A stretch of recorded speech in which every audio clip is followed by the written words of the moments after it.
આણે જોયું ફઈબાએ કે આ કોઈનું માયનો નથી, માનશે નહીં, હવે રોકાય એમ નથી, પણ રોકવો છે.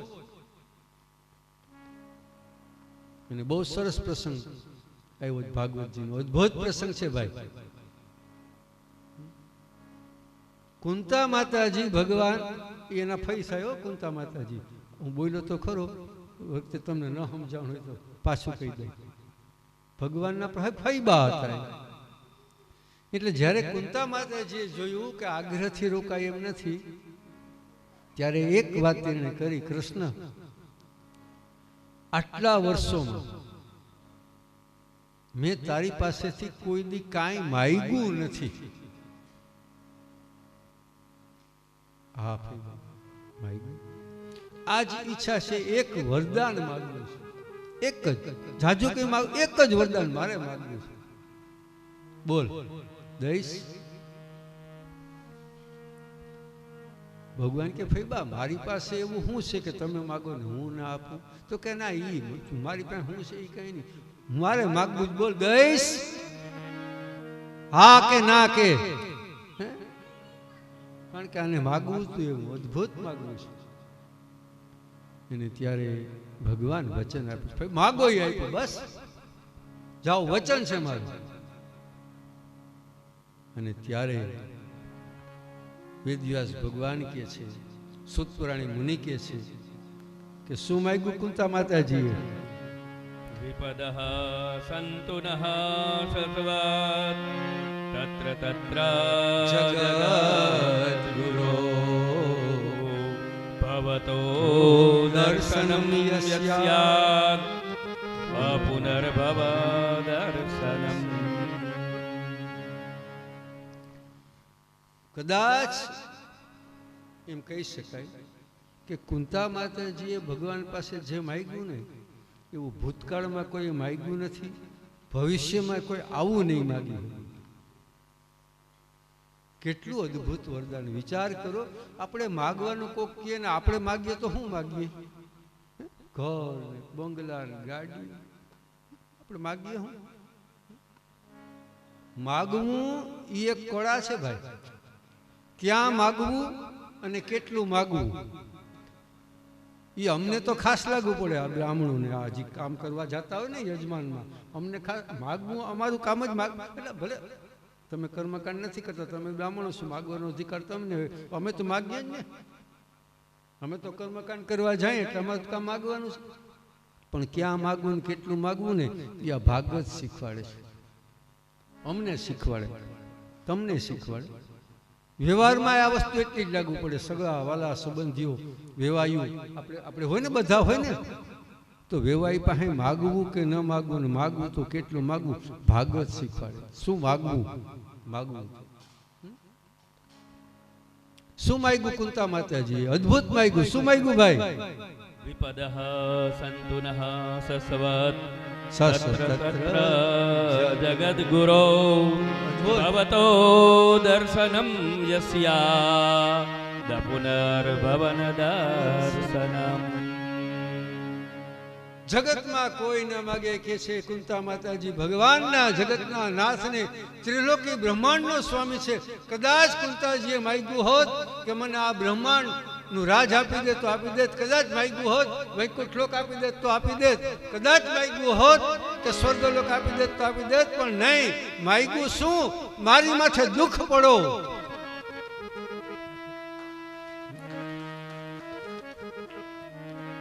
મારી માથે દુઃખ પડો. વિચારો, ભગવાને કહ્યું તો ને માગશો એ આપીશ. જગતનો નાથ કોઈને દુઃખ આપે ખરો?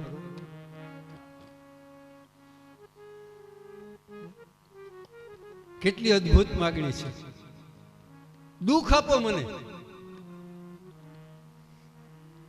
અને ત્યારે એમ કે છે ભાગવતજી, એમ કે છે ભગવાન પરમાત્મા જગતના નાથ ફૈબાના ચરણમાં વંદન કરીને કે છે, ફૈબા આવું નહીં આપે. ભગવાનને ના પાડવી પડે કે આવું નહીં આપે. વિચારો, હવે જો ભગવાનનો જો ના પાડી હગું તો એની એ વ્યક્તિની શક્તિ કેટલી. એટલે માગો તો એવું માગો કે હામો માણસ અદ્ભુત રીતે તમારામાં જોડાઈ જાય. ભગવાન જોડાઈ ગયા. અને કેવી રીતે જોડાણા? જો આવે જ છે, પ્રસંગ ચાલુ જ છે, બંધ નથી થઈ ગયો, પૂરો નથી થઈ ગયો. ભગવાને એમ તો કહી દીધું હું આપી શકું એમ નથી. હા તો શું? તો શું કરવાનું? ભગવાન કે હું 5 દી વધારે રોકાઈ જાઉં, ભાઈ મારે જવું નથી. આ રોકાઈ ગયો, મારે જવું નથી, આ રોકાઈ ગયો. કારણ કે સમજતા હતા દુઃખ તો. ભાગવત શું કહે છે? મંદિરમાં દર્શન કરવા જાઓ ને, દહિયાનો ઘા કરી લાખ રૂપિયાની મોટર ના માગો બાપા. કારણ કે એને ખબર જ છે કે આની લાયકાત કેટલી છે. હા, ભગવાનના દર્શન કરવા જાઓ ને તો ખાલી માત્ર માગો. હા માગો, માગવાની મારી કોઈ ના નથી, માગો, પ્રેમથી માગો, પણ એટલું જ માગો કે તને યોગ્ય લાગે એમ કર. બીજું કાંઈ માગવાની જરૂર નથી. આ પૂજા કરાવે ને ત્યારે આવે છે એમાં યથા યોગ્યમ તથા કુરુ. ભગવાને એટલું જ કહેવાનું છે કે તને યોગ્ય લાગે એમ કર. મારે જોઈએ, આપણે જોઈએ જ તો પાકું જ છે, ત્યાંથી ખાલી હાથે આવવું નથી. પણ ખાલી એટલું જ કે તને યોગ્ય લાગે, મારી જેટલી લાયકાત હોય એટલું દે. પણ એક વસ્તુ એ છે, આપણને જેટલું ભગવાને આપ્યું છે એ આપણી લાયકાત કરતાં વધારે છે ભાઈ. આ તો ચોક્કસ છે. તમામની જેટલી આપણી લાયકાત છે ને એના કરતાં આપણને ઘણું મળ્યું છે, ખૂબ મળ્યું છે. અહીંયા ભગવાન રોકાઈ ગયા. ફૈબાને ના જ પાડી દીધી, મારાથી આવું દેવાય? દુઃખ માંગ્યું તમે, બીજું કદાચ માંગ્યું હોત તો ભગવાન આપીને વૈયા જાત ને. પણ ના, એ નથી. રોકાઈ ગયા ભગવાન, ભાઈ મારે નથી જવું. અને ત્યારે હવે જ્યારે પ્રભુ રોકાયેલા છે એ સમયે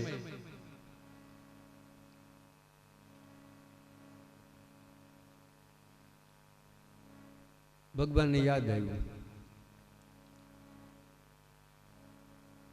કુરુક્ષેત્રના મેદાનમાં ભીષ્મ પિતામાં બાણસૈયામાં પહોંચ્યા છે. પાંડવોને લીધા ભેગા. હાલો ભાઈ. કેમ? તો કે ભગવાન રોકાણા. એટલે યુધિષ્ઠિરે ભગવાનને કહ્યું કે ભાઈ રાજ તો મને મળી ગયું, બરાબર, મારા વડીલો જે કંઈ હતા એ તો હવે કોઈ રહ્યા નથી, તો આ રાજ ચલાવવું કેમ એ મને કયો. એટલે ભગવાન કે યુધિષ્ઠિર મોટા ભાઈ, ભગવાન એને મોટા ભાઈ કહેતા. ભગવાન કે મોટા ભાઈ મને પૂછો, તમારા વડીલ તો છે હજી, એને પૂછો. કોણ વડીલ? તો કે ભીષ્મ પિતામહ. એટલે બધા ત્યાં આવ્યા છે. અને ત્યાં શાંતિ પર્વ મહાભારતનું જે છે, ભીષ્મ પિતામહે યુધિષ્ઠિરને રાજનીતિનો ઉપદેશ જે આપ્યો છે, અદ્ભુત ઉપદેશ આપ્યો છે. અને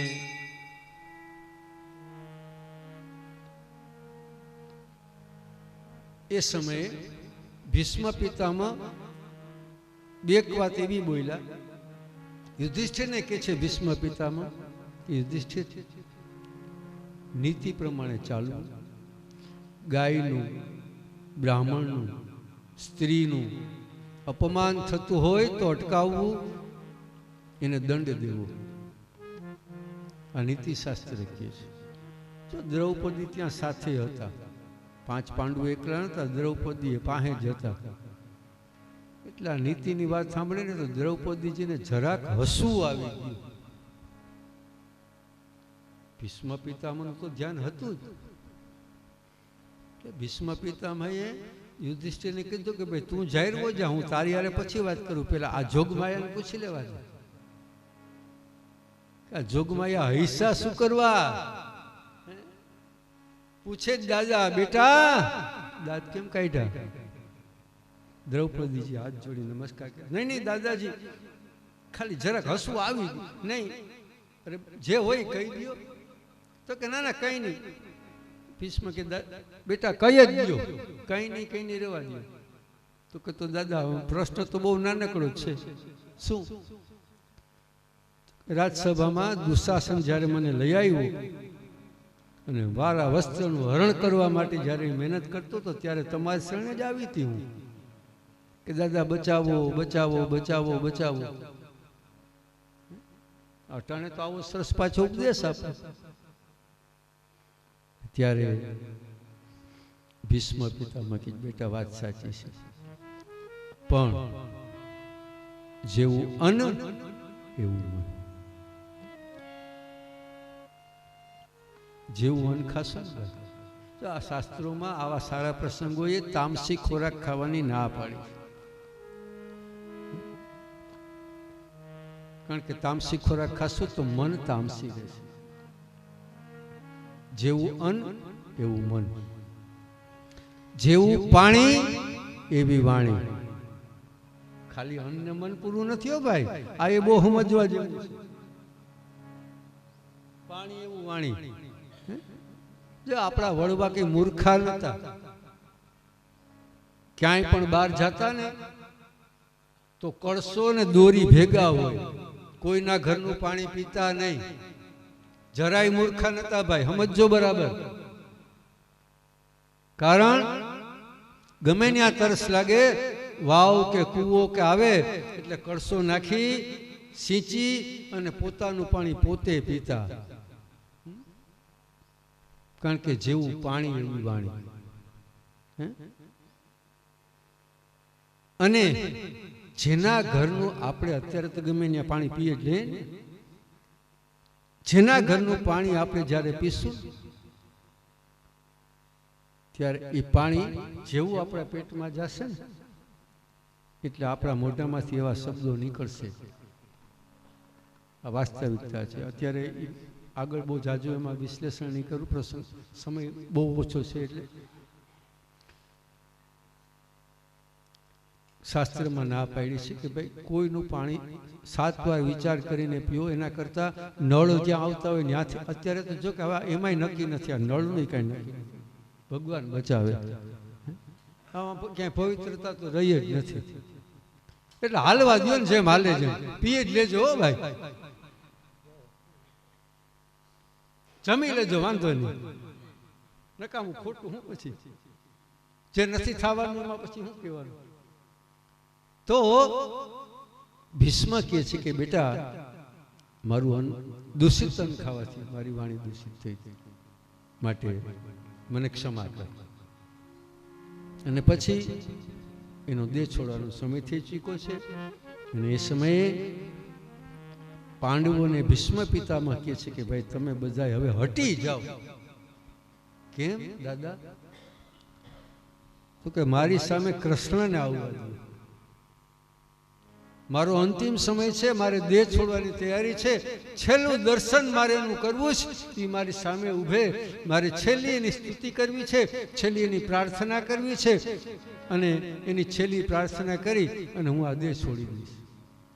કૃષ્ણને મારી સામે આવવા દો, પ્રભુને દ્વારકાધીશને મારી સામે આવવા દો. બધા હટી ગયા છે, ભગવાન એની સામે પધાર્યા છે. ભીષ્મ પિતામહ ભગવાનનું દર્શન કરી સ્તુતિ કરે છે. ભીષ્મ પિતામહની આંખો બંધ થઈ ચૂકી છે. હવે એક વાત સારું યાદ આવ્યા રાખે એટલે મારાથી રેવાય નહીં. સ્તુતિમાં આગળ વધતા પહેલા કે ભગવાનને એને કહ્યું ને સામે બોલાવો, એ આવ્યા, આણે આંખું બંધ કરી દીધી. એનું અપમાન નથી. આપણી ઘરે મહેમાન કોઈ આવ્યા હોય, આવો આવો કરીને આંખું બંધ કરીને બેસીએ તો અપમાન કે નહીં? દર્શન કરવા તમે મંદિરોમાં જ્યારે જાઓ છો ત્યારે બે હાથ જોડો છો, આંખું બંધ કરી દો કે નહીં? બધા બે હાથ જોડીને શું આંખું બંધ? મને એક વસ્તુ ખાલી કયો, મને ખબર પડે, હું તો નાનકડો માણસ છું, એટલે કે આંખું બંધ કરીને તમે દર્શન કરો, તેમાં દર્શન કરો કેવી રીતે? મને સમજાવો, મને મજા આવે કે ભાઈ આમ થાય, કે મને સમજાતું નથી. આંખું બંધ કરીને દર્શન થાય કેમ? શું કે બેટા?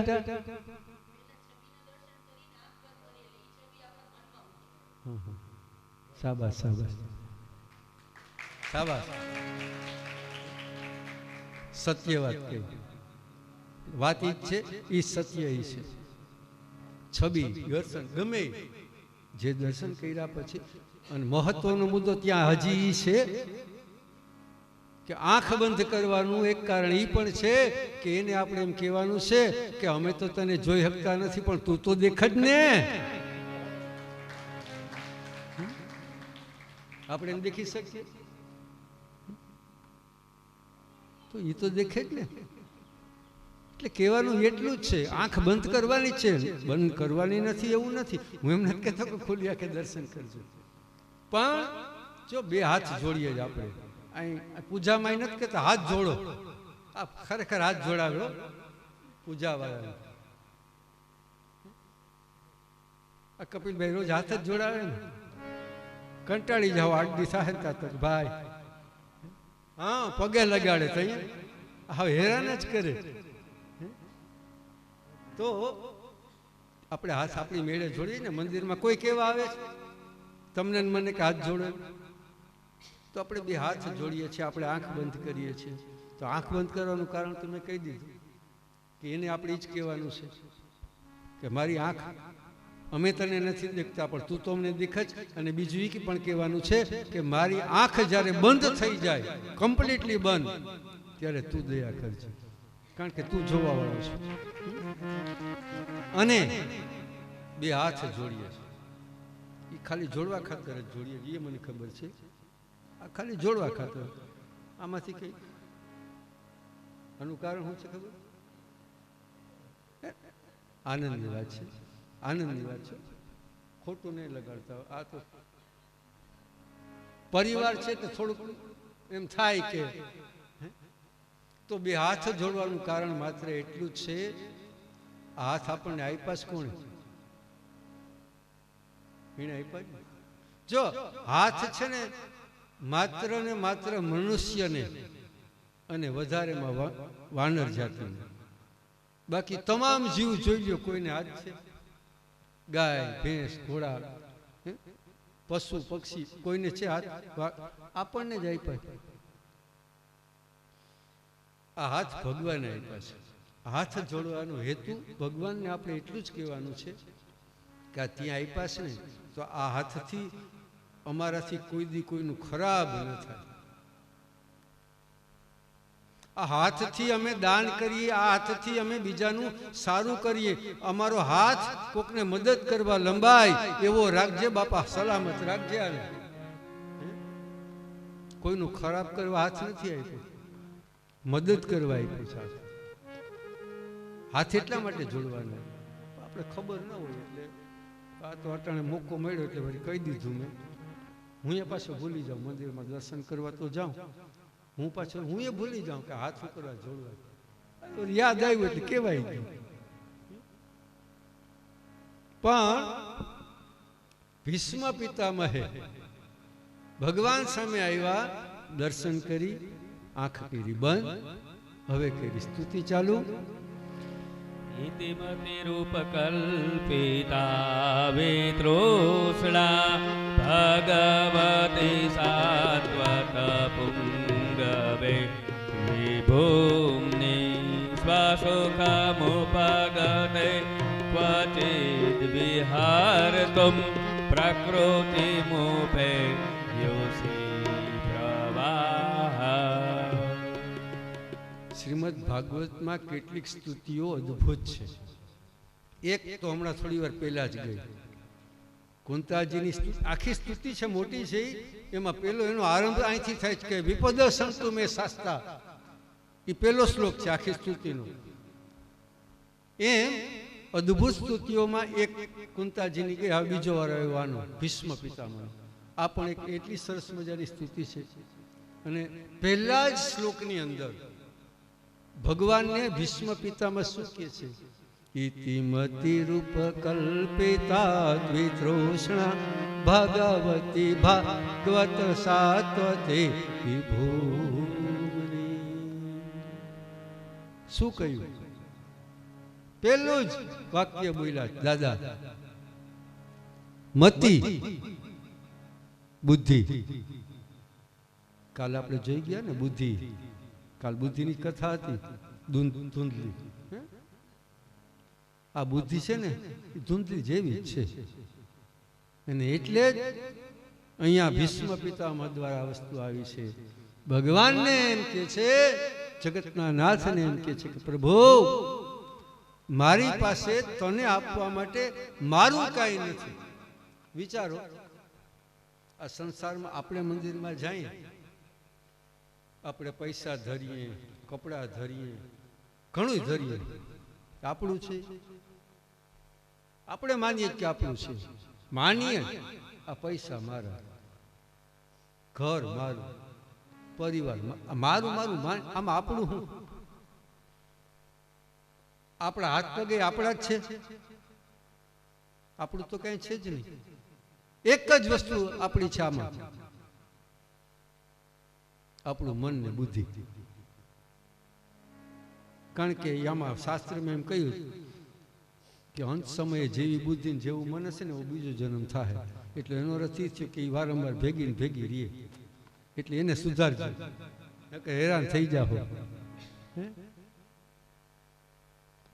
તો આપણું તો એટલે ભીષ્મ પિતામહ શું કે છે કે હવે મારી પાસે તમને અર્પણ કરવા જેવું તો કાંઈ છે નહીં. એક જ વસ્તુ મારી છે અને હું તમને અર્પણ કરું. શું કરવા અર્પણ કરું? શરણાગતિ છે. અહીંયા પાછી એક વાત જો, શરણાગતિની હમણાં જ મેં વાત કરી ગયો ને. દાદા અત્યારે દાદા શરણાગતિ લે છે. ભીષ્મ પિતામહ એમ કે છે કે પ્રભુ આ મારી મતિ હું તમારા ચરણમાં અર્પણ કરું છું. શા માટે? કે પ્રભુ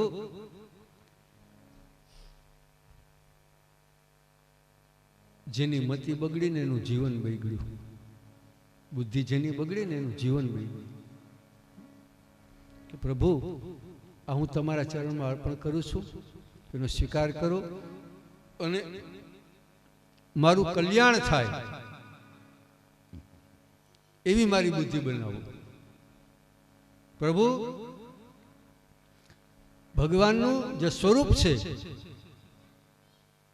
કે છે ભીષ્મ પિતામહ, ત્રિભુવન કમલં તમાલ વર્ણં રવિકર ગૌરવરાંબરં દધાને વપુરકકુલાવૃતાનનાબ્જં વિજય સખેરતિસ્તુમેન વદ્યા. ત્રિભુવન કમાલ, ત્રિભુવનમ કમાલમ કમનમ તમાલવર્ણમ. ભગવાનનું સ્વરૂપ કેવું છે? ગૌરવ વર્ણ. કેવો ગૌરવ? તમાલપત્ર જેવું. માતાજીને બધાને ખબર હોય તમાલપત્રનો ઉપયોગ તો એ જ કરતા હોય. અમારા હાથમાં તો આવે કે ના આવે કે નક્કી ના હોય. મસાલામાં માતાજી વાપરો જ છો બધા તમાલપત્ર.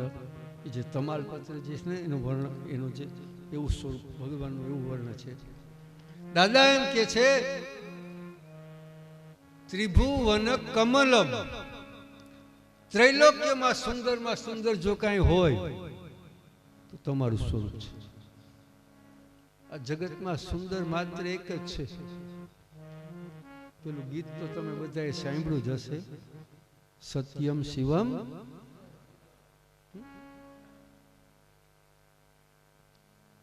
આખા જગતમાં સુંદર હોય તો એક જ છે. આપણે પછી આ સુંદરતા વધારવા હાટું તો બાકી નથી રાખતા ઉપાયો કરવા. પફ પાવડર ને લાલી ને ભાઈ જેવા છે એવા હારા છે, હું કરવા હેરાન થાવ. અને આ કેટલા વરહ આમાં મનસે કડચલી પડવા પછી કઈ આમાં કેટલા વરહ ના ચોખ્ખાઈ રાખો, કઈ વાંધો નહીં, સારું છે લગાડજો. હું નાનક પડતો વળી આપણે કોઈ વાંધો નથી. તમે તમારે લગાડજો પાવડર બાવડર. કઈ કાકી બરાબર ને? વળી કાકી થઈ જાય મને એ છોકરા આવું જ બોલ્યા રાખે. તમે તમારે લગાડજો બાપા પ્રેમથી. હાટે ન હોય તો મને કેજો ને લઈ આવી દઈશ.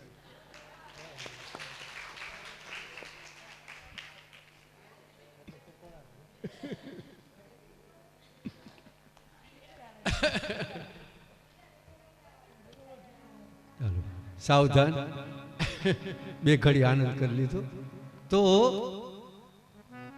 ત્રૈલોક્યમાં સુંદર ભગવાનનું સ્વરૂપ છે, એને અર્પણ આપણી બુદ્ધિ આપણે એને અર્પણ કરવાની છે.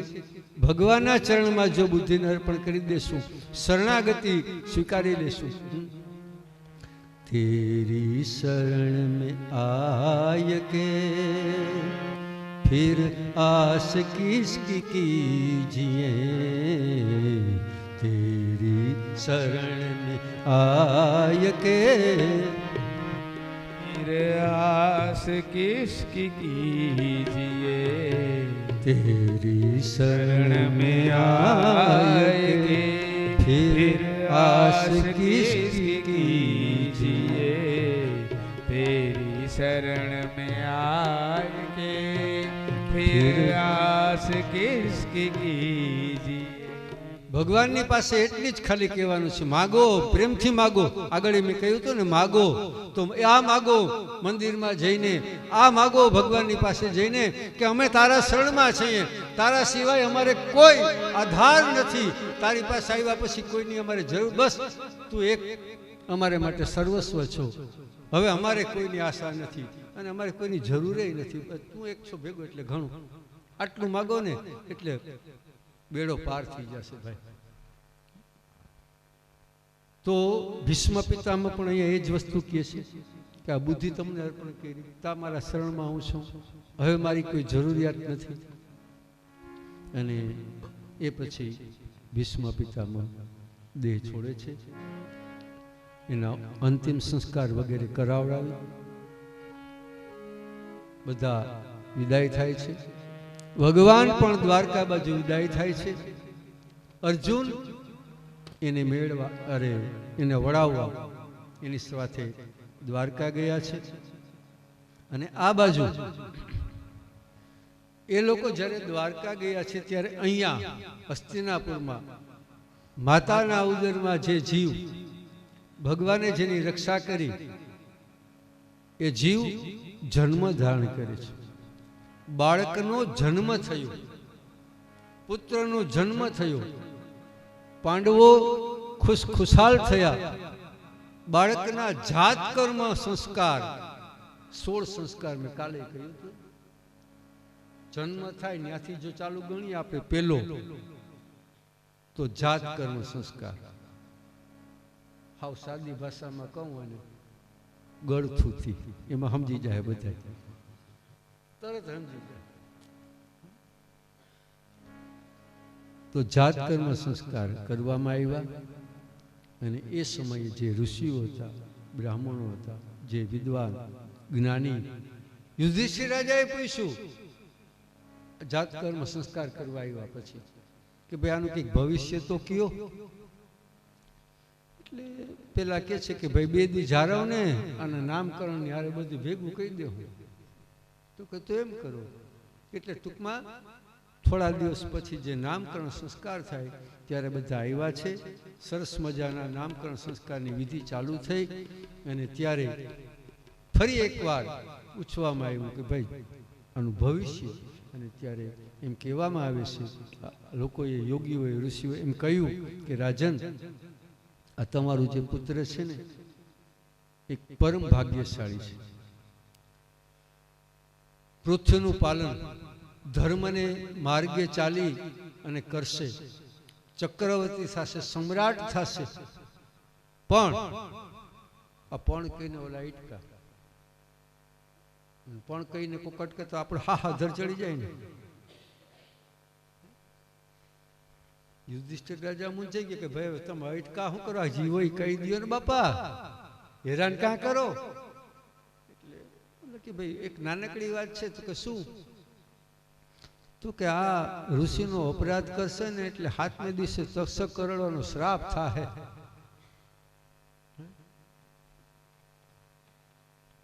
તો યુધિષ્ઠિર વધારે ગભરાઈ ગયા કે અમારા પાંડવ કુળમાં થયેલો દીકરો બ્રાહ્મણનો અપરાધ કરે અને એને બ્રાહ્મણનો શ્રાપ થાય.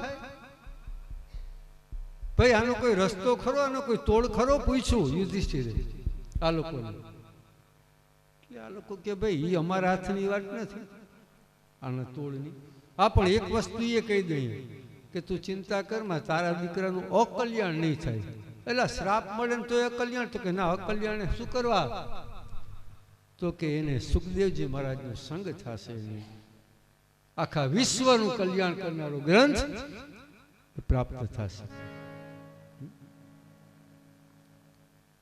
આ રીતે એના નામકરણ સંસ્કાર કરવામાં આવ્યા. લોક ભાષામાં આપણે જેને પરીક્ષિત કહીએ છીએ, પણ એનું સાચું નામ પરીક્ષિત નથી. પરીક્ષિત તો શું કરવા પડ્યું નામ? પરીક્ષિત નામ પડવાનું કારણ શું?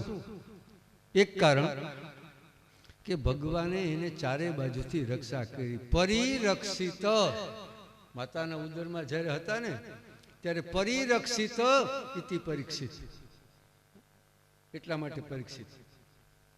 અને બીજું કારણ કે પરિઈક્ષિત એટલે પરીક્ષિત. શું? તો કે આ બાળકનો જન્મ થયો ને એ જ્યાં સુધી માતાના ઉદરમાં હતા ત્યાં સુધી ભગવાનનું દર્શન ચાલુ હતું, પણ જન્મ થયો એટલે જન્મ થતા વેત આની આંખ ખુલી. જો સામાન્ય રીતે બાળકનું જન્મ થાય સંતાનનું, માતાજીઓને ખબર હોય આંખ ખુલી ન હોય અને તાત્કાલિક ખુલે પણ નહીં, પણ આનું તો જન્મ થયો ને આંખ ખુલી, અને ખુલ્યા ભેગી એ આંખ ચારે દિશામાં આવજો. ઈક્ષિત પરી ચારે દિશામાં જુએ, શોધે છે. કેને શોધે? જગતના નાથને. હવે જન્મતા હવે જે જગતના નાથને જે શોધતો હોય એ પરીક્ષિત ન કહેવાય. કહેવાય શું? એટલે પરીક્ષિત તો એનું નામ એટલા માટે એના ગુણને કારણે પડ્યું. એનું નામ છે વિષ્ણુ રાત. આ લોકોએ પાડ્યું ને વિષ્ણુ રાત, એવું નામ છે. બાળકનો જન્મ થયો, હસ્તિનાપુરમાં આનંદ છવાયેલો છે. અને એ સમયે એક બીજી ઘટના ઘટી. વિદુરજી એ ધૃતરાષ્ટ્ર અને ગાંધારીની પાસે આવ્યા છે. કૌરવ કુળનો વિનાશ થઈ ગયો, પણ ધૃતરાષ્ટ્ર અને ગાંધારી તો હતા જ. યુધિષ્ઠિરને આશરે કહેવાય, જેને આશરો જ કહેવાય, પણ યુધિષ્ઠિર એને બહુ માન આપતા, એટલાનો મોહ છૂટતો નહોતો. એટલે વિદુરજી ત્યાં આવ્યા અને કહે છે કે મોટા ભાઈ, હજી આ મોહ છૂટતો નથી. 100 દીકરા જેના નાશ પાયમાં હજી આ મોહ છૂટતો નથી. સંસારનો મોહ એવો છે ભાઈ, છૂટે નહીં ઘડીકમાં. બહુ અઘરો છે આ મોહ છોડવો. અને નથી છૂટતો એટલે બાના પણ કેટલા બધા હોય. વિદુરજી કે મોહ છૂટતો નથી, ત્યારે ધૃતરાષ્ટ્રએ સરસ કહ્યું કે વિદુર મહારાજ, સંસારમાં રહેવાનો મોહ તો નથી મને, પણ હું આંધળો જાઉં ક્યાં? પેલા જાવું હોય તો આંખ આડી આવે, ન હોય કે ન હોય કઈ ફેર પડે. બાનું કાઢવામાં આપણી ખબર નહીં. ભગવાને આપણને કુશળતા એક બહુ અદભુત આપી દીધી. જે કામ નથી કરવું ને એવું સરસ બાનું ગોતીને મૂકી દઈએ કે હામા માણસ બોલવા પણ જ્ઞાન. આપણી કુશળતા કહેવાય. આ બાનું કાઢવાની કુશળતા ભગવાને માણસને ભરી ભરીને આપી. જો કોઈ એમ કે કાલ ઘેરે આવજો, હો આવું જ છે, કાલ આવી જ જાય. 15 દી પછી ભેગા થાય, કા કાલ કેમ નતા આવ્યા? કેટલા બાના મળશે સાંભળજો. બધાને હોય, કેટલાય બાના પાર નહીં લે. અમારે આમ હતું, અમારે આમ હતું, અમારે હું અચાનક મહેમાન આવી ગયા, નીકળાય એમ નતું, વાં જવું. આ બાના ન કરવું હોય ને બાનું કાઢે. આને બાનું કાઢ્યું, ભાઈ મોહ નથી, હવે વનમાં જવું, આંધળો માણસ મારું શું થાય? પણ વિદુરજી છાળ છોડે એમ નતા, ગમે એમ થઈ એના ભાઈ હતા. વિદુરજી કે મોટા ભાઈ તમારે ખરેખર વનમાં જવું? ધૃતરાષ્ટ્ર સમજી ગયા કે હવે બાનું હાલશે નહીં, હવે ચૂપચાપ પૂરું કરી લેવા દે.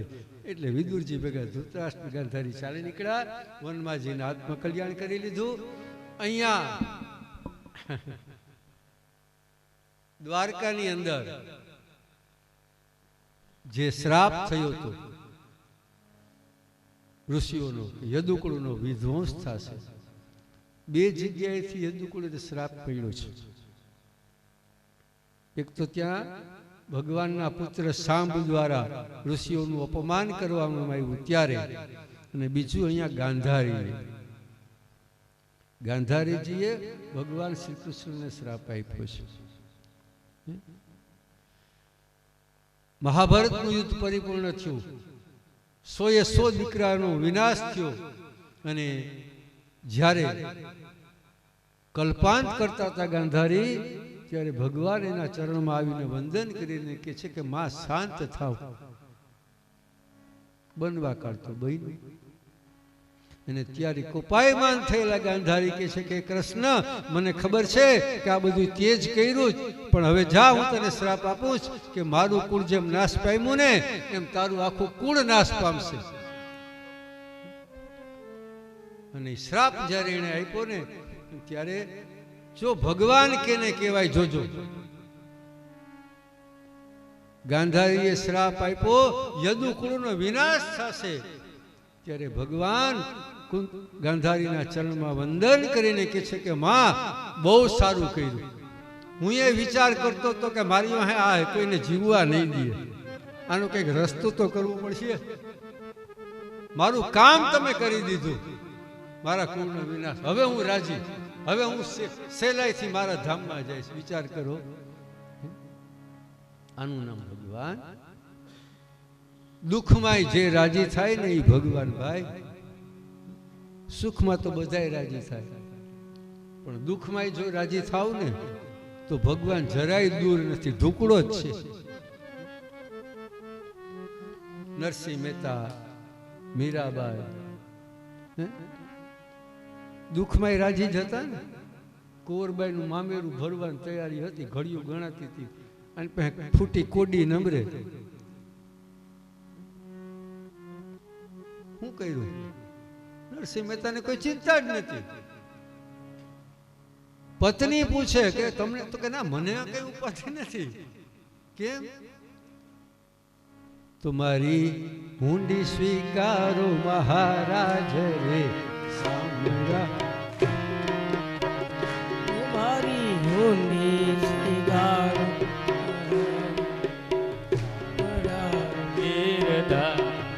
એ મારી તમારો આધાર રે વડા ગીરધાર.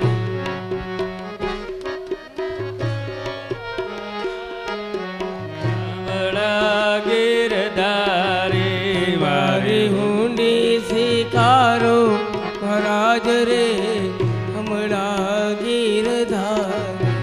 મારી હુંડી સ્વીકારો મહારાજ રે સામળા ગીરધારે.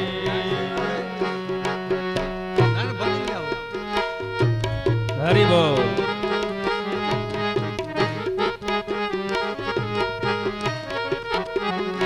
મારી હુંડી સ્વીકારો મહારાજ રે સામળા ગીરધારે. મારી હુંડી સ્વીકારો મહારાજ રે સામળા. દુઃખમાં જે ભગવાનને શરણે જાય ને એ સાચો સંત. આપત્તિ પડે મૂંઝાવમાં ભરોસો રાખો એની માથે. અને નરસિંહ મહેતાના ભરોસાને ભગવાને પૂરો કર્યો ને ભાઈ. કુંવરબાઈનું મામેરું પૂર્યું ને. મીરાબાઈને ઝેરનો કટોરો મોકલ્યો રાણાએ મીરાબાઈ પીવા જતા હતા, લઈ આવનાર અટકાવે છે કે માં રેવા દ્યો. દયા આવી ગઈ, ખબર છે આમાં ઝેર છે. મીરાબાઈ પૂછ્યું કેમ ભાઈ, કેમ ના પાડો છો? આમાં દૂધ આવ્યું ને પીવાની ના કેમ પાડો છો? મન નથી માનતું. એટલે શું છે પણ કયો ને. તો કે આમાં રાણાએ ઝેર ભેળવ્યું છે. અને ત્યારે મીરાબાઈ એમ કે છે કે આ દૂધ તો મારા નાથને ધરેલું છે, પ્રસાદી છે, મારા નાથની પ્રસાદી છે. આ ઝેર ભલે ભલે મને મોત આવે. અને પ્યાલું ગટગટ આવી ગયા ભાઈ, અને પ્યાલું ગટગટ આવી ગયા પણ એનો વાળ વાકો નથી. અને પછી આ ઝેરનો કટોરો જ્યારે પીધો ને વાળ વાકો ન થયો ને ત્યારે મીરાબાઈને બહુ દુઃખ થયું. જો સમજો, ઝેર પી લે અને કઈ થાય નહીં એમાં દુઃખી થવાનું હોય? મીરાબાઈને દુઃખ થયું. ઝેરનો કટોરો તો ગટગટ આવી ગયા, કઈ થયું જ નહીં, એમ ને એમ સલામત. દુઃખ થયું એને શા માટે? મીરાબાઈ વિચાર કરે છે કે મેં ઝેરનો પ્યાલો પીધો અને મને કંઈ ન થાય એટલા માટે મારો નાથ એ આવીને ગટગટ આવી ગયો, મારે માટે ઈ હેરાન થયો, મારે માટે એને હેરાન થવું પડ્યું, ઝેર પીવું પડ્યું. કારણ કે ઝેર તો જગતમાં ઈ જ પી શકે, બે જ. આ સામે જ બેઠો છે નીલકંઠ, ઝેર પીવાનું કામ એનું. આપણે તો સારું સારું એની પાસે લઈ લેવાનું, મૂંઝાવું નહીં જરાય, એને કહીએ દેવું ઝેર તમે પીઓ, બાકી અમને છેટા રાખો. એને મીરાબાઈ એને દુઃખ થયું, મારે માટે મારો નાથ હેરાન થયો. અને એ જ ક્ષણે મીરાબાઈએ મેવાડ છોડ્યું, ચાલી નીકળ્યા દ્વારકા. એનું કલ્યાણ થઈ ગયું. કહેવાનો અર્થ કે ગાંધાજીએ શ્રાપ આપ્યો કે યદુકુળનો વિનાશ ભલે થાય, મારે તો એ જ કરવું હતું. હવે ભગવાનના ભક્ત જો આવા હોય તો જગતનો નાથ આવી સરસ વાત કરે એમાં નવાઈ શું? આપત્તિમાં મૂંઝાઓમાં ભગવાનને શરણે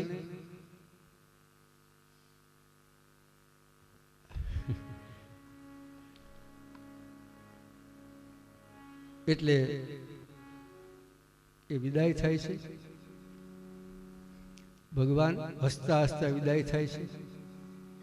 અહીંયા દ્વારકામાં જ્યારે ટાઈમ આવ્યો, અર્જુન ભેગા છે.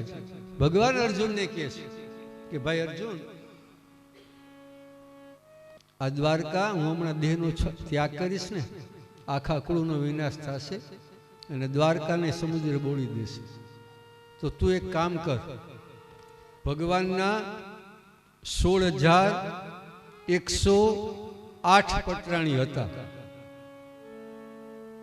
પત્ની હતા. પટરાણી તો 8 જ હતા, 16,108 હતા ને. એટલે ભગવાન એમ કે છે અર્જુનને કે તું આ 16,100 ને લઈ જા. 8 ને નથી કીધું, એ 8 ની કઈ વાત આમાં આવતી જ નથી. આમાં એમ લખ્યું કે 16,100 લઈ જા. તો ઓલા 8 વધારાના હતા તો એને 16,108, 16,100 ને લઈ જતી. ઓલા 8 ને હું ઘનેઘારી કરી હતી, એનો વાંખું. અર્જુનને કે આને તું લઈ જા, આની રક્ષા કરજે, આને હાચવજે, આને કઈ થાય નહીં.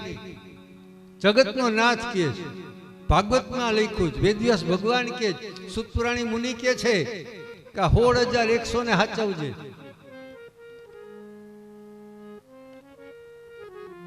ભગવાનના 16,108 લગ્ન નતા થયા.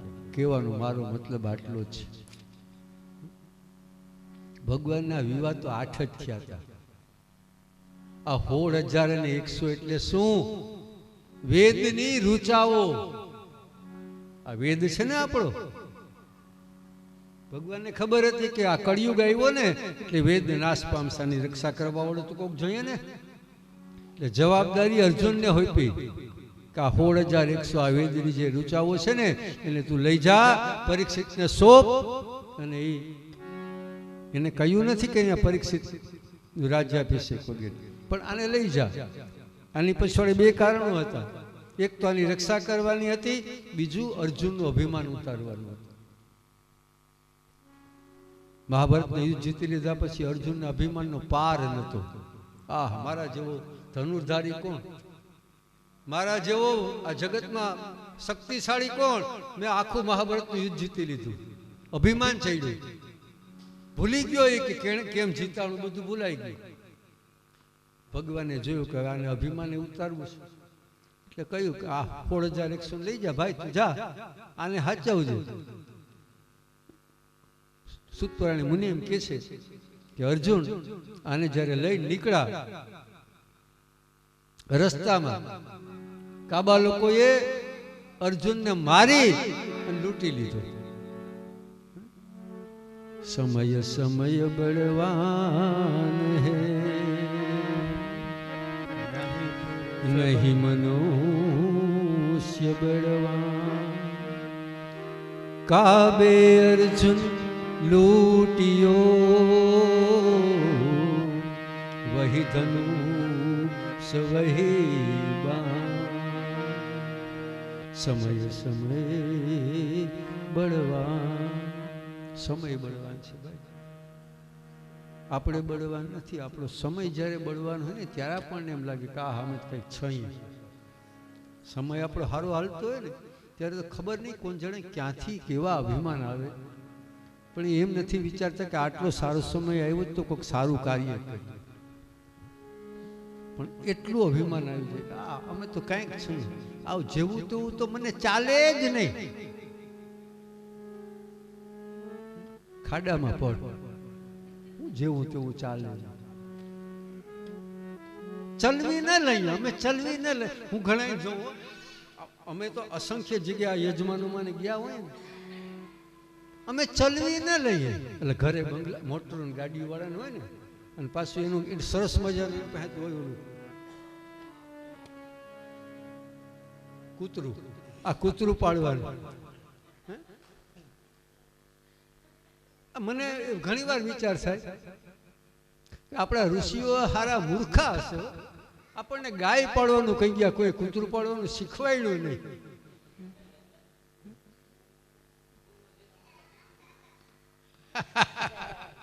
શાબાશ. તો એ ભૂલી જાય છે કે આપણો સમય અત્યારે બળવાન છે. મા બાપનું ધ્યાન રાખવા કરતા કૂતરાનું ધ્યાન વધારે રાખશે. બોલે કેવું ચાવલું ચાવલું, અમને જરાય ચાલે નહીં, જેવું તેવું તો ચાલે જ નહીં, સારામાં સારું જ છો. ભાઈ વાં જાવા ટાણે કઈ ભેગું નહીં આવે. બહુમાં બહુ તો તને વધારે સારું હોય, તારા હાટું ચંદનના લાકડા આવશે, એનાથી તો વિશેષ કંઈ નહીં આવે. એનાથી વિશેષ કંઈ આવવા નથી. ત્યાંથી કંઈ તારા હાટું ઈમાન નહીં આવે. ધંધુકારી માટે ભલે આવ્યું ને પરીક્ષિતમાં, પણ એના હાટું તો નહીં. ખાલી આટલું જો આપણે સમજી જાય ને, અર્જુનનું અભિમાન અને ઉતારવું છે, અને અર્જુનનું અભિમાન ભગવાને ઉતાર્યું. આ અભિમાન ઉતરું કાબે અર્જુનને જ્યારે લૂંટી લેવામાં આવ્યો, ત્યારે અર્જુન સમજી ગયા કે મારી ભૂલ. ભગવાને અભિમાન ઉતાર્યું. યુધિષ્ઠિર રાજાની પાસે આવ્યા છે. યુધિષ્ઠિરે જોયું, અર્જુનને ઝાખા ઝપટ જોયા, આંખમાંથી પાણી પડતા જોયા. યુધિષ્ઠિરે પૂછ્યું કે શું થયું? એટલે અર્જુને બધું કહી દીધું કે સમય સમય બલવાન હે નહીં, મનુષ્ય બલવાન. લૂંટાઈ ગયો મોટા ભાઈ, હું લૂંટાઈ ગયો. અને ભગવાન સ્વધામ પધારી ગયા. આ ભગવાન સ્વધામ પધાર્યા શબ્દ અર્જુનના મોઢામાંથી નીકળ્યા, અને એ જ ક્ષણે કુંતા માતાજીએ દેહ ત્યાગી દીધો. એ જ ક્ષણે ખાલી સાંભળ્યું કે ભગવાન સ્વધામ પધાર્યા, એ જ ક્ષણે એને દેહ ત્યાગી દીધો. ભગવાનની પાસે વિપત્તિ જે માગે ને એની આવી તાકાત હોય. કેટલી અદ્ભુત લાગણી ભગવાન પ્રત્યેની. ખાલી સાંભળ્યું કે દેહ છૂટી ગયો ને તરત એનું છૂટી ગયું. એ જ ક્ષણે યુધિષ્ઠિરે જોયું કે માતાજીનો દેહ છૂટી ગયો છે. અંતિમ સંસ્કાર કર્યા, પરીક્ષિતનો રાજ્યાભિષેક કર્યો અને પાંચેય પાંડવો દ્રૌપદીજીને સાથે રાખી હિમાળો ગાળવા માટે થઈ અને ચાલી નીકળ્યા છે. ભગવાનનું શરણ લઈ લીધું છે. દૂધ પીયો નંદલાલ, દૂધ પીયો નંદલાલ, દૂધ નંદલાલ દૂધ પીઓ નંદલાલ, દૂધ પીયો નંદલાલ, દૂધ પીઓ નંદલાલ, દૂધ પીઓ નંદલાલ. તો ચાલે ચટકતી ચાલ, દૂધ પીયો નંદલાલ. એ તો ચાલે ચટકતી ચાલ, દૂધ પીઓ નંદલાલ. એ તો દ્વારિકાનો નાથ દૂધ પીયો નંદલાલ.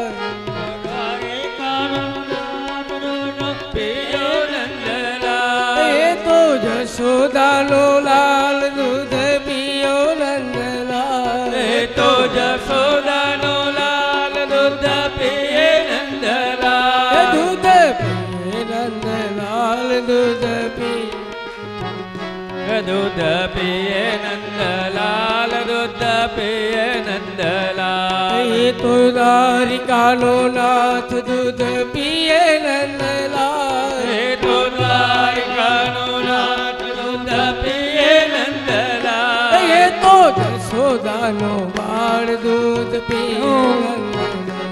એ તો જશોદાનો બાળ દૂધ પીએ નંદલાલ. એ દૂધ પીએ નંદલાલ, દૂધ પીએ નંદલાલ.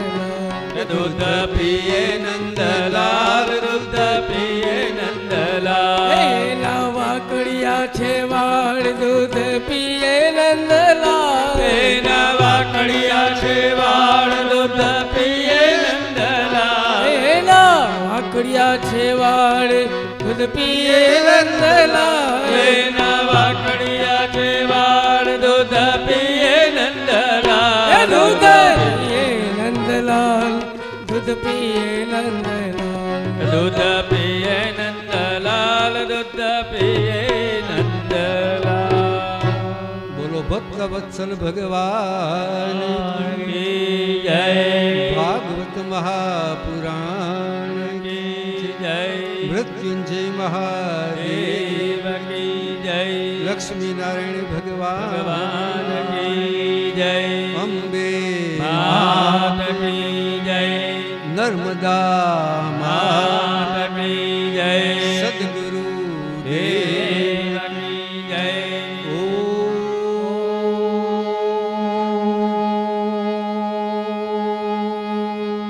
નમઃ પાર્વતી પતયે. હર હર મહાદેવ.